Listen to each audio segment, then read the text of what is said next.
what is the real role of research, and what are we trying to accomplish, right? Actually, I'm going to jump back and forth here. So, but let's start with, what do you think? What is the goal of research? So let's go start with Merriam-Webster's definition, right? A careful or diligent search, studious inquiry, examination, discovering the laws and facts, collecting information about a particular subject. So 3 definitions. How many of you consider number 3 research? Collecting information about a particular subject. Okay, so it is a common use of the term research. I'm going to go research buying a car. Okay, that's a colloquial term. We use it that way. It's perfectly good, right? It's not what we mean by CS research. Okay, when we talk about research from a publishing point of view, it's not even, in my view, a careful or diligent search. Okay, nor, in my view, is it number 2. Why do you think I don't think even number 2 is research? Or alternatively, give me your definition of research and explain why 2 doesn't fit your definition.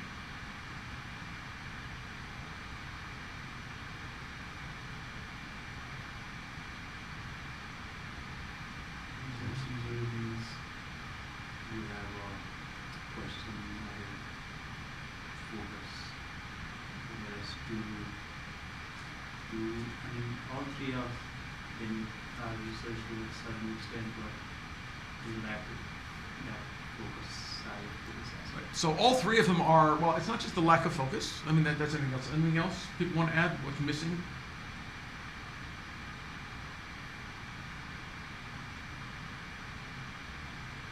So you've published. What does it take for your research to be publishable?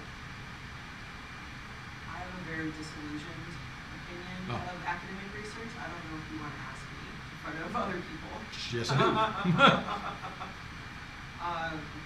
Honestly, it's what you can get past reviewers who are bombarded with thousands of papers that cannot scale. They're reading 2,000. Okay, so to be honest, that is, I wouldn't even call it a cynical view. I would actually call that a pragmatist view, because you can get, so depending on the venue in which you publish, right, you can get absolute computer-generated nonsense through a reviewer, right? But that's not real research, right? So what does it take for research to be publishable in a good venue that isn't just sneaking it by the reviewers? What should you be aiming for in research? It should move the state of the art. Right. So first, none of these talk about, like, is it really advancing the state of the art? If we don't make this better than the past, right? I can read number 2 and say, look, I'm going to go implement the Michelson-Morley experiment, whatever, right? Physics, right? I'm going to go experimentally measure that, like, the Earth is rotating. It's an experiment. It's research. I've never done it before. It might be new to me. But if it's not really new to the world, is it really meaningful research? This is especially problematic in computer science because we are what I consider a synthetic field. We can make up anything. We can literally invent new worlds and play in them, right? That doesn't mean it's meaningful. So to me, it's not even enough that it's new, right? It actually has to be new and meaningful, right? And so we have to go a little bit farther, right? So it should be something that encourages enthusiasm of you and interest for others, right? So a good research topic is something you care about and at least a couple other people care about. If there are 4 people in the world that care about your research, it might formally be research, but it will never have much of an impact until you either find a way to get lots of other people to care, right? Or other people naturally care without your help, but that doesn't really happen. So if there's not many people that care, not much interest, it might be research, just not really good research. And if no one cares, it is probably not research, right? It's new to you, you've learned something, it's nothing, but not necessarily bad, right? Me going out and researching a car, right, in that sense of the word research, is not computer science research. I care, maybe the salesman cares, but no one else cares about my car research. So it's often generated from the thought of what we've got now or what in the past isn't quite good enough, we can do better. This is coming back to, it has to advance the state of the art in some way. It doesn't have to be faster. It might be more secure, it might be more private, it might be cheaper, it might be more scalable, right? There's lots of dimensions. We can choose those dimensions, but you got to be better than somebody, the best of the world at some dimension, right? Hopefully it consists of work that leads to a meaningful contribution and evaluates that contribution. It's actually not good enough if you say, see, this is it, right? Building it is not enough. You have to evaluate it. You got to show that it's better than the state of the art, not just actually be better than the state of the art, because if no one else knows it, you can't show that. Generates in some way a better solution to the problem, advances the state of the art. This is the last one though, so I could have a solution that's much better than the state of the art, and no one knows about it. In my view, that's not yet research. It only becomes research when you've shared it with other people or use it to have an impact. Until then, it's a research idea. Research should actually be out there for either people to build on or other people to impact, right? There's actually some great stories of mathematicians who lived in obscurity who had all this wonderful work, Ramachandran, right? Had all this great stuff, but was it research? It was way ahead of its time. And no one knew about it until long after it was rediscovered and other people already published all this stuff, right? Gets no credit, and at a certain level, doesn't deserve the credit because it didn't get out there, right? Some of the scientists' job is to be their own publishers, to get the word out there, to make it happen, right? Not to just live and have discovered all these great things.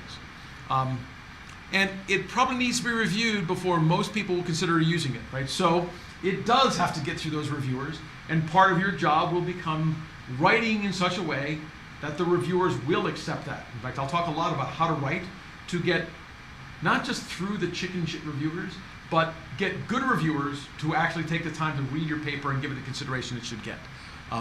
The goal is not to trick them, but to actually get it properly reviewed and get them. But reviewers will approach the paper differently than you, so we will talk a lot about that. So in other fields, and in your survey paper that we will talk about, people would still consider that research. In fact, in fields other than science, there is no concept of the state of the art. Right? The state of the art in literature, right? There is no such thing as being better than the state of the art. So in lots of fields, research is an investigation of past works and a presentation that will help others in the future. And that's how you're going to view a survey paper. The work already exists, you're going to survey it, but you're going to present it in such a way that will help others in the future to do better, to understand, to integrate, right? So that's still research. In my case, I like to consider that research with a little r, but that's insulting to people in other fields. Research, in my view, there's a sort of set of opposites. It's both fun and frustrating. I love doing research. I get up on a Saturday morning at 6 o'clock and I want to go read a paper, right? It's fun for me. But it can also be frustrating. And it can be frustrating because I worked on the same problem for 5 years before I had a solution, right? It was the same problem. At least once a week I would work on that problem and try and find a way to solve it, and I didn't, right? I had other problems where I thought I solved them, and then you dig a little bit deeper, and I have this great idea. It just isn't better than that idea. And that's really common, right? You have a new algorithm, and it's not better than the state of the art. And after a little while, it's like either you make it better than the state of the art, or you switch and go someplace else. So that can be frustrating. It's a lot of very small steps. Lots of research is incremental. I build a little bit, and every now and then there can be a large insight. You can do great research and never have large insights. You can have large insights, but if you don't follow lots of small steps, it just doesn't tend to go anywhere. It's both building on the work of others and contributing your own work. It has to have a new and novel idea that advances the state of the art, but it also has to not only relate to everyone else's, but generally build on top of their ideas. If your idea is so different from what everyone else is doing, it will almost never be publishable because no one else will accept it. Been there, beat my head, found a way to make it happen, right? So. That's if you can even get your advisor to buy off on it. If you can't get your advisor to buy off on it, then it might just be wrong. No. So there are lots of ideas that your advisor could also have political bents in terms of what they, where the field is going. Your advisor might not buy off on it in terms of they're not willing because it's so radical. It could be embarrassing, right? They don't want to be embarrassed, right? There's lots of things, but when people don't buy into it, I actually, and I tell my students this frequently, right? When our paper gets rejected, we can complain about reviewer 2 and all the problems of reviewer 2, right? But in the end, we failed. We failed to write it in such a way that they get it. And some of my most significant work took me a long time to get published because it was a very different idea. And I had a hard time getting reviewers to see the world from the point of view for which the work made sense. But that's my problem, right? Because I can't articulate that it's not like this, it's like this, and got to find the right analogy. So figuring out how to tell that story is very, very important. in my view, finding or developing something new that impacts the world, that's the real goal for research. Most people want to look at their research and they think about it from how many of you have heard of what's called fundamental research? Your advisors have talked about it or you've heard about it? Okay, so in various places, the word fundamental research, they don't want to do applied research, they want to do fundamental, right? So I will give you my very biased opinion. There's lots of work that is fundamentally useless, right? And true fundamental work is something that allows you to solve at least two real problems, two different real problems. If it just solves one problem, it might still be great research, but it's not fundamental because it doesn't apply to more than one thing. But if you can solve multiple real problems using this thing, then it begins to be a fundamental. If it can't be applied to solve any problems, then it's not fundamental because it doesn't actually do anything, right? In the space of mathematics, I started as a theoretical computer scientist. We had lots of things that were interesting, provable. I can have theorems, write lots of beautiful math that doesn't actually relate to any real problem. Why? Because if I assume something about the world that isn't true, then I can derive a whole bunch of math that goes nowhere because it's not about our planet, right? Imagine you assume there's a world where there is no such thing as gravity. Okay, I can prove all kinds of things, but there are no worlds without gravity, so I mean, what does it help me with? So finding some way to impact the world, I think if you keep doing that in your research career, you find a way to do things that are, combinations of the past that help the future, building other people that you can, but contributing your own, and making something that impacts the world, then you can have really meaningful research and a fulfilling career. So what isn't research? It isn't playing with technology. The fact that I built something that no one else has ever built does not make it research, because I can build things that no one's ever built that no one cares about, that isn't novel and new in some interesting way. It's not better, right? It's not hard to make something that's much worse than the state of the art. It's not publishable, not research. It's not really writing a book report. We will talk about how to combine information, but an annotated bibliography that says paper A said this, paper B said this, paper C said this, that's not really research. It is, in the smallest sense of a little r, research, but it's not what we're doing. It's not a programming project where I go build something that somebody else has already talked about. That might be a piece of research, what we call replication research. Taking what somebody else did and rebuilding it to validate it so that I compare against it, common thing to do. It's not commercial product development. I might have a new product that no one's ever made. It might actually be better than the state of the art. Why might a commercial product, even if it's better than the state of the art and never been done before, why might not it be research?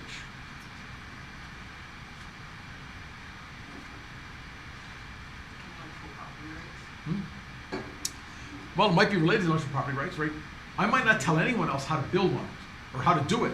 If I don't tell them how to do it, then I'm not helping advance the field, even though I have a much better widget. And actually, lots of conferences, this is especially in areas where we're using deep learning, right? This has become a real problem. Somebody has built something, right? Facebook trained something using more faces than anyone in the world can do and say, see, it's much better. And other researchers are saying, yes, but no one can replicate or even check your results, and we can't say if what you did is really meaningful, right? They can have a product, they can use it, but so what? They keep hiding behind the data sets too. Like the data sets are intellectual property, so you can't Right. release them back if you back in academia. Right, so yeah, we can't have your data set. So literally, I'm an editor of a journal, and this last week we've been arguing about papers that get submitted that cannot be replicated. Now, Facebook's data, right? They actually, it's not just that they can't because they want to hide behind it. They can't give up my photo, right? I didn't give them permission to give it. So there's these difficulties of how you do your research. But lots of commercial products intentionally don't tell everybody how to do everything.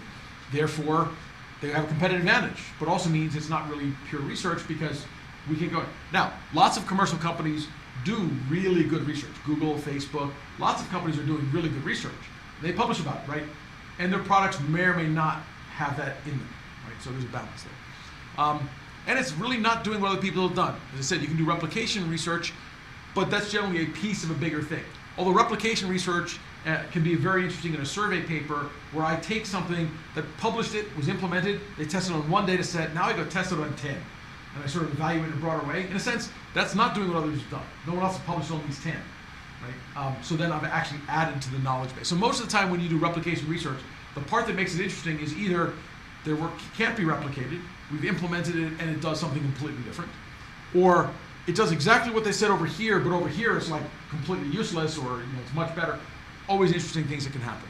So Each of these can be done as a part of research, but none of them alone is actual research. Oh, see, I have a whole slide on what is fundamental research. There's this endless debate about basic research, applied research, finalized research, right? Your advisors will have their own opinions. Almost every faculty member says they want to do fundamental research. So, and that's because that's the more prestigious work is to be fundamental research. Very few people say, yeah, I want to do the second-class research, right? So whatever that is, right, I want to do whatever that is, right? No, they all want to do the most important research. But what's most important is what's sometimes called basic research, which is research that is not tied to an application, or applied research. It's very tied. Throughout my career, I have balanced a mix of stuff that I considered basic. I start from a problem and I work my way backwards on how to solve it.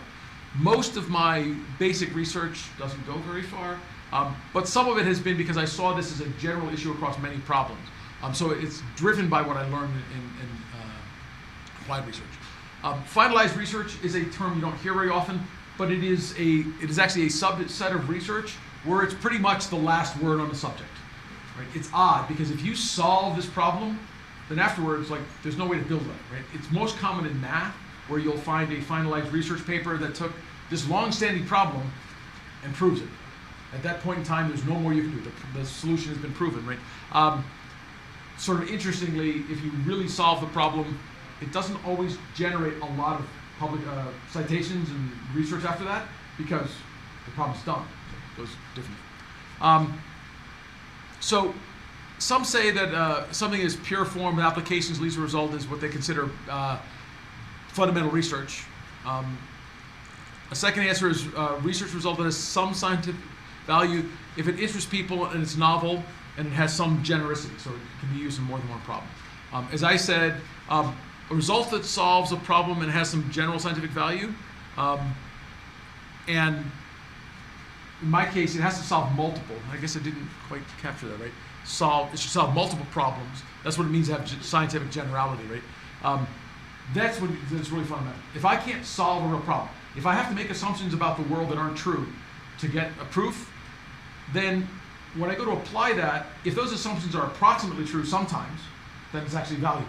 If they're never true, it's not that interesting. So I got to find a balance in what it'll actually help solve. So fundamental research is that solves multiple real-world problems. Until then, it's actually just speculative research. Something that I think might be good, but if I haven't tested it in a real problem, this is difficult. And this often becomes difficult as we try and balance the scientific rigor we like to often have in papers, where we can have proofs and actually verify stuff with lots of mathematics. And the difficulty of the real world is often so messy, it's hard to have good math for it. So you got to balance those two out.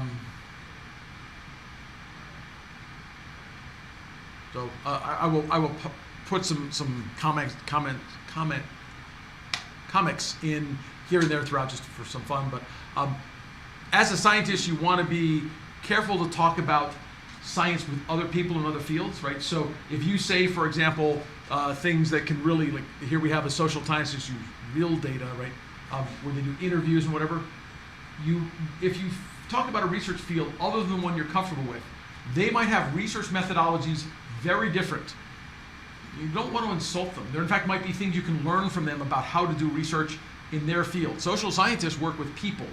Right? If your projects involve people, like maybe in security or in, actually all of you are in security, so it's easy, right? There's lots of issues in security that are about people, right? Not just technology. Maybe there's some value in social science research. So there's lots of other approaches. In this class, I won't talk a lot about it, and so this last one is like, if it eventually becomes useful, like, that would be good. I actually still have papers from 20 years ago that are still getting cited all the time, right? So, but it's not like they went for no citations for a long period of time and then finally got cited, right? They've just been being cited all the time. So those are sort of good. But you know, as you're exploring in your research career, talk with people from other fields. When I first started as a computer scientist, or as a scientist, right, I was narrowly focused on my field. I didn't really value what other people did in the same way. In fact, like many other PhD students, I would make jokes about the social science fields and other things. And then in my third year of my PhD, I actually spent my last year doing psychology experiments and working with psychologists to try and validate some of the model assumptions I made in the second half of my thesis, which is on computer vision. And I learned a whole lot about their field and its experimental processes were actually pretty good for answering the kinds of questions they were going after. So don't just dismiss something as, oh, that's not hard science. Working with people might be harder than hard science. So it's a balance. So who does research? Well, graduate students, master's, PhD students. And the biggest difference we have for master's and PhD students is, yeah, we don't actually have any differences, no. We pretty much expect PhD students to have higher expected output. Not that we think the quality is different. We will expect a greater quantity out of a PhD student.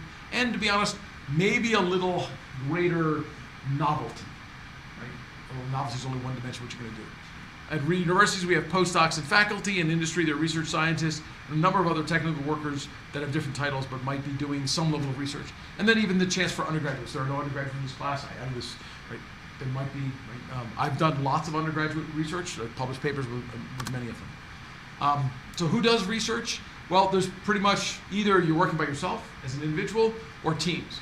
In computer science today, it is extremely uncommon to see a sole author paper, which is one person.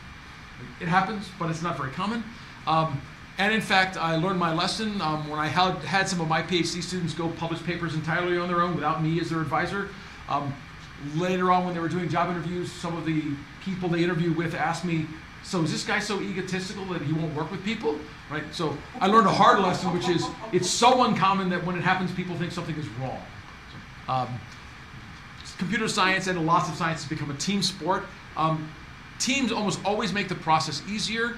And in my view, they also make it more fun. There's feedback from team members.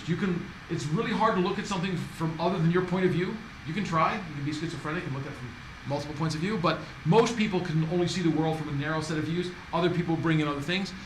They can bring in multiple skill sets and division of labor. Each member can work on their own strengths. So as a dyslexic, spelling is not among my strengths. I'm actually a really good writer, just as long as you ignore grammar and spelling. Right? Those are tough for me. I have tools to help, and I'll talk about some of those, but I also have a different way of looking at problems visually in terms of the math, right? Where other people might be more precise in running experiments. So there's a balance of putting your skills together. Throughout your career, although you have faculty members to worry about, think about finding collaborators that complement you and working with them, right? And in fact, at a different level, lots of computer science labs have moved to lab models where you're first author in the stuff you're leading, but you're working with some other people and you're second or third author on their papers, and then vice versa. And if you do that, you can double the number of papers you have when you graduate because you have all the ones you did plus all the ones you helped on. So it can be 2 or 3 times as many papers to get your total numbers up. But don't view it as just trying to pad your vita. It's really about, one, it makes the work better. You are actually helping them make their work better, and they're helping push you to make your work better, which is better for everyone. And you're learning a lot more about overall research. Some scopes of research varies by the level. So the PhD students, all of you, we expect a much higher level expectation. We have a background investigation, all the past work. We expect you to make meaningful knowledge additions to the world. For an MS student, the background investigations might be right at the university up to the world level, but it also might be that your advisor or one of the other people do all of that. In fact, that's one of the bigger differences for lots of master's undergraduate students. They don't have to go find a niche. We give them a niche and say, here, no one else is in this space, go do this. Right? And then they execute on it.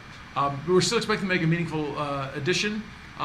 And a lot of this for me is setting up the process so they get started down the right path and they can sort of see where to go. But they don't have to find their research path. We give them a path, they just have to execute on it. Research comes in 2 broad categories, or 4 categories, depending on how you want to look at it. The biggest separation is what's called qualitative versus quantitative research. In quantitative research, which dominates what we do in computer science, except maybe security, mathematical models, software, statistical analysis, formulaic, numerical methods, right? So we make some predictions, we go out, we measure some stuff, we generalize it, and we suggest that this solution is n% better than some previous one. It's n% faster, n% smaller, and so it's qualitative. And in fact, sometimes it's 0.01% better. And in the beginning, that might not sound like much, but when you're at 99.9% accurate, 99.91 is actually an improvement, right? And if your problem is big enough, it might be statistically significant, meaning it's not just random chance. We'll talk a lot more about that kind of stuff later in the semester. So in qualitative research, It's not quantitative, it's qualitative. We use non-numeric techniques to and things. So it's a combination of discovery, analogy, and extrapolating. So a common way to look at this is the result is, this is a new problem and here's how to solve it. So there is no quantitative analysis. Part of it might be anything that involves human perception. Here's what people think about it. I can make that quantitative, I might not be able to think about make it quantitative. Depends on the kinds of questions I have to answer. So if I have a system that says, here's a new system and it's secure from this attack, right? It's not quantitatively better or worse, it is or is not secure against this attack, and you answer a question. So that might be in a qualitative sense. There's a bunch of techniques that go by what are either called pragmatic methods in some of the social science or mixed methods. These are generally a combination of qualitative and quantitative approaches to help address the same problem. So a problem that involves a number of human factor elements might have part of it quantitative and part of it qualitative. Humans seem to like this, they can do things, but the variation of human performance is such that I can't actually answer the question about, is it this much better? If I'm designing it for a narrow population, people who are disabled, and I'm building a solution that's good for them, right? Well, each person with different disabilities has different abilities, and so it's really hard to make a hard contribution. And then there's an area of research which we don't see much in computer science, but is common in some of the social sciences and also in sort of political sciences, which I guess is, I'm not sure, social science, but advocacy or participatory research, where we really have often a predefined agenda and people go out and try and measure things. Is this the perception of the world, if they're good at it, or whether or not that the things like a marginalized population can be improved. So again, go back to the people with disabilities, right? We already know they have all these differential abilities. Can we do things to make life better for them, right? Well, there's a whole bunch of space in that dimension where you're trying to engage this population, even though they're not normally engaged in the stuff.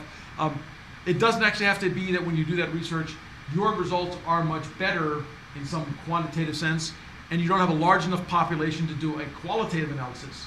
But you can still say it made the difference in the life of these 200 people, or 50 people, or whatever it is. So let's talk about some approaches to CS research. So probably the most common approach, take a known problem, somebody else already published this problem, find some set of new tools and techniques to solve it or to improve the solution. And then it's publishable, right? If you took the state of the art, you analyze it, you do better than them, now it's a publishable paper, probably, if you can explain it well enough. We'll come back to that part later. But another approach in CS problems is to formalize a new problem and then somehow attack it. And when I say attack here, I don't mean in a security sense. I mean aggressively find a solution to it, and then find and compare some tools to solve it. So what's the good thing about the first approach? Take a known problem, attack it, and solve it. What's good about that approach to research? Immediately start. You can immediately start on this one too, right? The formalizing new problem sounds like I need taxonomy to even discuss what the problem consists of, so I need to research the problem to even start. Well, that's still starting. That's starting, right? It's just, Attacking a known problem sounds like software engineering, like I'm just going to go start coding and I'll figure out when I get there. okay, well, so we'll see. So attacking a known problem, right, it's not just software engineering, right? It often is analyzing and looking at it from a different point of view. Both of these involve trying to find a general solution to the problem. The problem here is, here you don't even know for sure there is a problem, right, or exactly what that problem is. Here, it's a known problem with known parameters, right? I just have to figure out how to solve it, right? Which actually gives you a starting point. Somebody else has already said, now it has a secondary advantage. What else do you think is the advantage of attacking a known problem? You know the state of the art, right? There's prior research. Right? There's all this prior research, and you can, with a little bit of background research, know this is the state of the art. So when I say my algorithm is better than the state of the art, it's a definitive meaning, because this is a paper that's the state of the art. What's the disadvantage of that type of approach? We are facing limited results. So you might have limited results, right? So, right, you have to beat the state of the art, right? So the disadvantage is, right, so your results might be 98 and they're at 99. Not good enough, you don't have any, right? So the problem is, while you know the problem, you don't know that you have a solution that will be better than the state of the art. until you implement it and test it. Okay? So what's the advantage of this second problem? Or second approach to solving a research problem?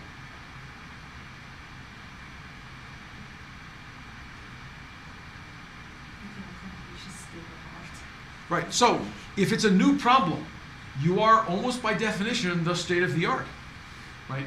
So if you can do that, right, you can say we have this new state of the art result because no one else has published on it before. So what's the disadvantage of approaching that, right? Obviously that's better. I can always get to the state of the art. What's the disadvantage of that? You have to convince people what? That your problem matters. That your problem matters, right? So the question is not just, is it a new problem? Is it a new and interesting problem, right? And if you can't get people to think the problem is interesting, it doesn't really matter. If I take some well-known problem and I say, I'm going to add the constraint that you have to solve it with an activist, right? I might be the first person to solve this with an activist, but no one will care, right? So you got, I'm trying to make them extreme to make it funny, but right, you've got to find a way to formalize a new problem, attack it, compare and solve it, and convince people this is worth solving. And that can often be the hard part, is that last piece is difficult.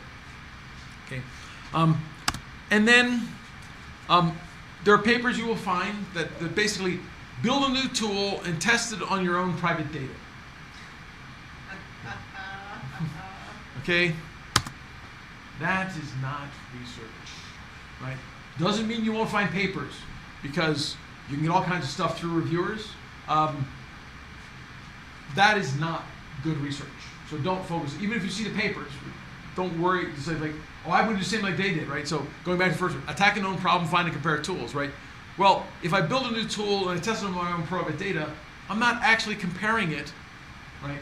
That it really solves a problem that other people have done. So be careful about that. Now, there is one variation of this, which I forgot to put up on the slide. I forgot about it last time I taught this class. Which is a small set of papers are actually to take this problem, formalize a new problem, build a data set, use some simple tools, and actually nothing really fancy on the tools, and talk about how well they solve it. Okay? In fact, in the security space, there are a number of papers that are in that category where it's like, I found a new problem. Here's a bunch of data about it, and currently the tools are junk. Nothing really solves this problem. Please, everyone else, go look at this problem.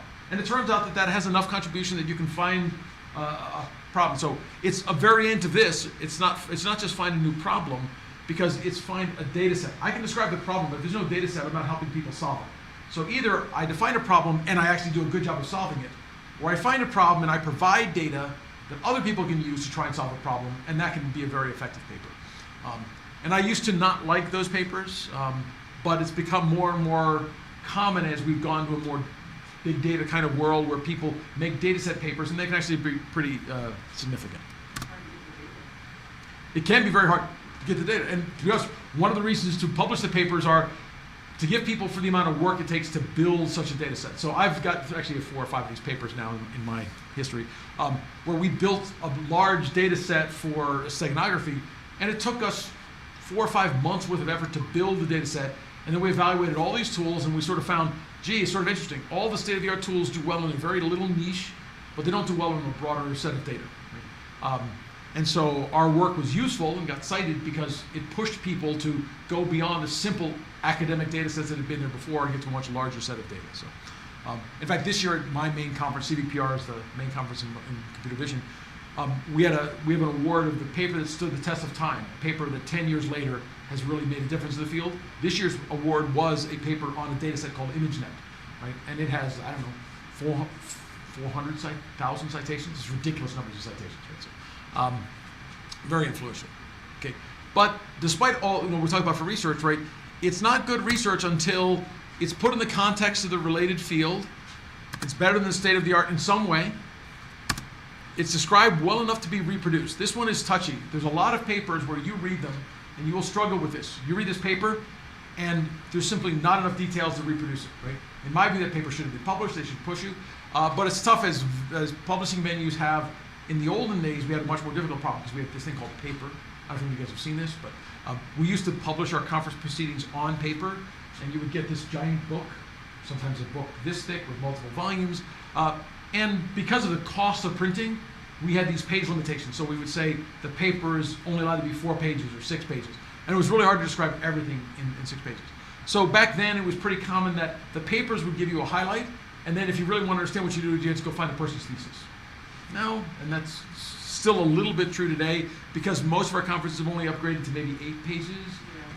It's still tough. 8 to 10 or 8 plus unlimited references. There's a bunch of variations, right? Why do you think we limit them now? We don't pay for paper anymore. Why are papers limited to 6 or 8 or 10 pages? So people are succinct, they don't go on for 25 pages about things you don't care about. That's part of it, right? Any other reason? So somebody's got to review all of them, right? And so it's also, in fact, it's the biggest fight we have is about reviewer time, right? So if I get 8 10-page papers to read, it's bad. If I get 8 20-page papers to read, it's much worse, right? So we got to find a balance in terms of where we go with that. So, and so a number of conferences have moved to have what they call supplemental material, where you can describe all kinds of details reviewers don't care about. But more commonly now, in computer science, we've pretty much moved to code is available, right? So I don't have to describe every detail, it's in my code, right? I got a question last weekend about like is this formula in the paper is right? It's like, well, here's the code, you can go sort of verify that, right? The equation is correct, but it's like the student didn't understand how it was. He's asking me to explain it. It's like, the paper explains it, see this theorem, and then go look at the code. He wrote back code. It's like line this of the paper, GitHub repository, go there, right? So you can learn a lot from reproduction. In which case, it doesn't have to be described as well in the paper, but my recommendation is still be very well described, because it's surprising how many people won't look at your code. In my view, it's got to be accessible to many, so you can't just have this in a place that no one else can read. And really, it's not good research until it's cited and used. It doesn't matter how good you think it is. If other people don't build on it, it doesn't really matter. I've got some papers that I thought were some of my best work that have very few citations and no one has ever cared. And one of my top 3 papers was something I thought was obvious. In fact, my student and I didn't even publish it until we were running a conference, and the conference, it was a really bad conference, run by government for certain other reasons. We were in charge of it. And we said, well, here, we'll just put this in over here so that we have enough papers to make the conference work. And now it's one of our most cited papers, right? So we thought it was trivial. So you gotta be very careful what you think is important and what the world thinks is important. Not always the same thing. So how do we put stuff into context, and how do we find the related work? Now, all of you have been, your PhD students, right? You've already done some searching for papers and whatever, right? So, how many of you have ever gone through your university library and used the library databases? You actually have. So, what databases did you use? I tend to focus on like the IEEE Explorer and ACM, and then try to limit to the last 15 years because of my particular area. Usually it's older than 15 years. It's not. Yeah, so libraries have, and actually, to be honest, the real nice thing about various libraries are you can focus in a much more narrow, formal publication process. We're going to talk about, I assume, we'll get to that in a second. On the other hand, this can also be a little bit confusing. If you stick to just 1 or 2, ACM and IEEE, right? But there's like inspect and ASSECT, and there's a whole bunch of other tech ones, right? It kind of depends on where your field is, because Right. there are certain conferences that are usually IEEE and ACM that Right. are easier to search in Right. that are relevant. Right. Yeah. But then there's journals and all the other things. So you gotta be careful where you're going to be searching. So, and so when I started back in the ancient days, right, we had a card catalog. Our library had books where you pulled out, drawers where you pull things out and you look for books and whatever, right? We didn't have any of these fancy electronic things. But it's gotten much easier. So I assume you've heard of Google Scholar. Anyone here not hear of it? Okay. Google Scholar, in my view, has now completely replaced my use of the library databases and everything else. I don't use, so do I go to IEEE Explorer? Yes, only when Google Scholar sends me there. Do I go to ACM? Yes, when Google Scholar sends me there. I don't actually go there to search, because I have found, in multiple experiences, that the Google Scholar's search of IEEE is much better than IEEE's search of IEEE. ACM, at one point, considered adopting Google as its official search engine, and decided internally, for political reasons, not to. They just tried to make theirs better, right? But Google's ability to do good searches is so much better than IEEE's And I was an IEEE TC member or chair and whatever. I've tried to fix IEEE from the inside. I gave up. We formed our own foundation. We do stuff from outside. We don't even worry about them anymore. They still do okay at publishing, but they really never gotten their act together on how to find things inside of what they're doing. So Google Scholar, actually a small group within Google, came up with this idea that we can do searching better, and we don't want Google to become the scholarly search engine because the rules should be a little bit different. And so they built scholar.google. One of the important things they did is they teamed up with publishers so Google Scholar can search behind paywalls. It can search for for-profit journals and papers that you can't see until you pay. But Google, they will let Google do it because in fact they know they get money. People go through Google Scholar, they go and say, oh, I need to pay for this paper, fine. Or I need to push my library to do it. That gave them lots of power across a whole bunch of different things. They modified the Google search algorithm so it excludes non-scholarly material. I'll come back to that in a second, as defined by Google in ways we still don't know. It uses a mixture of per paper and per venue citations to decide what's relevant. So if you know, underlying the original Google algorithm for search was this idea of page link and power. So the more links something had, the more powerful it was. And because of the way the internet is described as a hierarchy, that works really well. It was a little more difficult for papers because I have like a publisher, a venue, and whatever. But they worked out a new version of the algorithm that's based somewhat on, that combines all those. It includes a library location for a full text access. I'll make sure I show you how to do this. But some of the things they didn't do, which caused some problems, and this is what librarians will complain about, and why librarians still try not to recommend this. You should use library databases. They don't control they don't create a controlled vocabulary, which is both good and bad. They didn't create one, and they don't even support a particular controlled vocabulary, which means you can get stuff where the same word has got other meanings and causes all kinds of difficulties. The good thing about that is you can use words that aren't in the standard vocabulary, right? So the standard vocabulary used within inspect, which is a particular library thing, right? They don't always describe things the way I would or the way my subfield does, but they get indexed that way. A lot of journals use keyword indexes where people choose words not by their own choosing, but out of a limited set of things. So I got to look through my paper and say, well, that's the closest word I would have to describe my paper, though I would never describe it that way. And then that's what they use for indexing. And it used to make it good for people who didn't understand the field because you could go through the standard list of words. So it's like a CCS concept. So CCS concept is like the subfield define those words, right? So yes, in a sense, you can define this concept. What I'm saying is like the journals. In fact, it was often the journal would be starting up, and some editors would get together and say, here's the list of words, right? That everything will be indexed by. So Google does not have a controlled vocabulary. You can use whatever words you want. Google will search for the word, and Google Scholar has a unpublished but non-uniform scoring of where the word occurs. So words that show up in the abstract have more meaning or more value in terms of matching, relevance, than words that show up in the body, which have more relevance than words that show up in the citations. Because the citation, like titles and citations are a very weird thing to index as part of your thing, but they're all there. They didn't create a standardization of journal names and abbreviations, right? Libraries did that, right? I'm not sure how big a detail that is.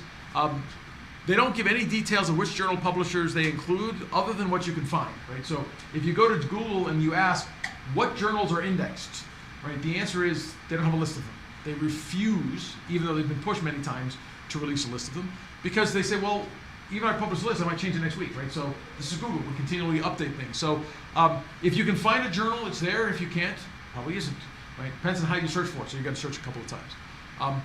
They don't give any information on how the system decides what is scholarly. There's been a few blog posts by people within Google Scholar team that talk a little bit about it. They do have a couple of rules, and they will remove publishers if they decide the publisher is not credible or is predatory. They may remove them, but it takes a lot of work to get them to remove anybody in terms of that. They don't really give an indication of update frequency, in part because there isn't a fixed update frequency. Google Scholar might update 3 times in 1 week, and then not update for 2 weeks, right? Because they might be off doing things in terms of software releases, whatever. So the search engine is always available, but when new content gets added is variable. Google Scholar publishes a bunch of metrics, but they say they keep the metrics for a year, and that's pretty much what they do. It's not exactly the same time every year, but sometime in the summer, they release the new metrics for this last year. But there's still little indication on what works, how, what's included and excluded, and why, which is an argument that lots of librarians use to say to use their indices. I actually find that pretty weak because it's not hard to find out that things are in Google Scholar. If you want to find out why something is excluded, that's hard. That's publishers want to know that. Why is my journal not in Google Scholar? And the answers generally come down to, well, you wanted to charge us, or you blocked us from the firewall. There was actually a big, not a big, but a modest blowback this spring when one of the physics societies said they're going to stop Google from indexing their things because they want people to use their site, right? And within a month, they changed their mind because their traffic went down significantly, right? And actually, all the physicists also complained because once they excluded them from Google Scholar, their citations dropped because Google Scholar could no longer verify that the links were still there. So I actually I got into this because I watched my citations go from like 9,200 to 8,600. It's like, I've never seen it go down. What happened, right? And it's like, and Google published nothing about it because they didn't want to have the bad press of, well, this group has excluded us or whatever. And then once it got fixed, they actually had a few small articles about it. But so I did hope everyone's brought their computers. So I want you to go to Google Scholar now, and I want you to find a good paper in your research area. Go to scholar.google.com.